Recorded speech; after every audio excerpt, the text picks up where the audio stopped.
कृपया सावधान रहें कि आप कैसे जवाब देते हैं यदि कोई आपको यह मनोवैज्ञानिक परीक्षा देता है। पुरुष और महिलाएं इसे अलग अलग तरीके से समझते हैं और जिस तरह से आप इसे समझते हैं वह आपके व्यक्तित्व और जीवन में आपके सामने आने वाली समस्याओं के बारे में बहुत कुछ बताता है।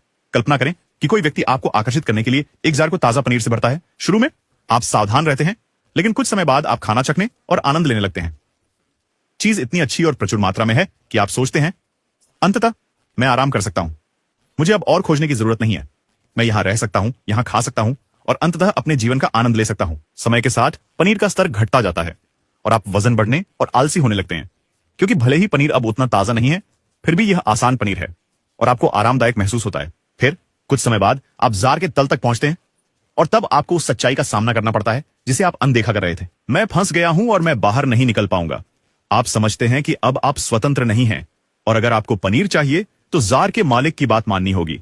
इस कहानी को लेकर आप जो विधान देते हैं वह आपके बारे में बहुत कुछ बताता है। शुरुआत में क्या आपने स्वयं को जार के अंदर फंसे हुए देखा, या आपने खुद को किसी और को पकड़ने के लिए जाल बिछाने वाला समझा?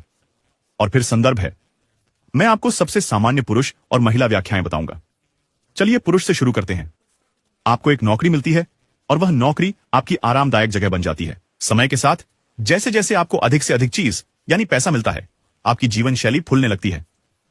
आप रहने के लिए एक महंगी जगह लेते हैं, आप कार के लिए भुगतान कर रहे हैं, आप यात्रा करने और रेस्टोरेंट में खाने के आदी हो गए हैं, आपके दोस्तों का एक निश्चित खर्च स्तर है और आपके साथी की भी कुछ अपेक्षाएं होती हैं। शायद आपके पास महंगे शौक वाली एक गर्लफ्रेंड है। जितना ज्यादा चीज आपको मिलती है उतना ही आपका जीवन शैली बढ़ती है और एक ऐसा समय आता है जब भले ही आप अच्छी सैलरी कमा रहे हो, आप अपने काम के कैदी बन जाते हैं, क्योंकि आपको उन सारे कमिटमेंट्स को पूरा करने के लिए इसकी जरूरत होती है।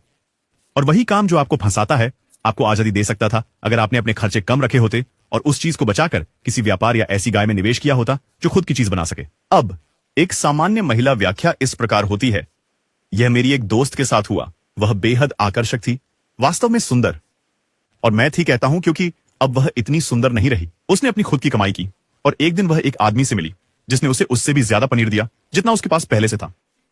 उसने आराम किया और बिना किसी प्रतिबद्धता को सुनिश्चित किए उसके जार में चली गई। समय के साथ उनके बच्चे हुए और उसने उसे कम और कम देना शुरू कर दिया। अब वह फंस गई है क्योंकि उसे 2 पेटों को खिलाना है। वह अब अपना खुद का पनीर उत्पन्न नहीं कर रही है और उसके पास वह सुंदरता या प्रशंसक नहीं है जो पहले थे। ये 2 सामान्य व्याख्याएं हैं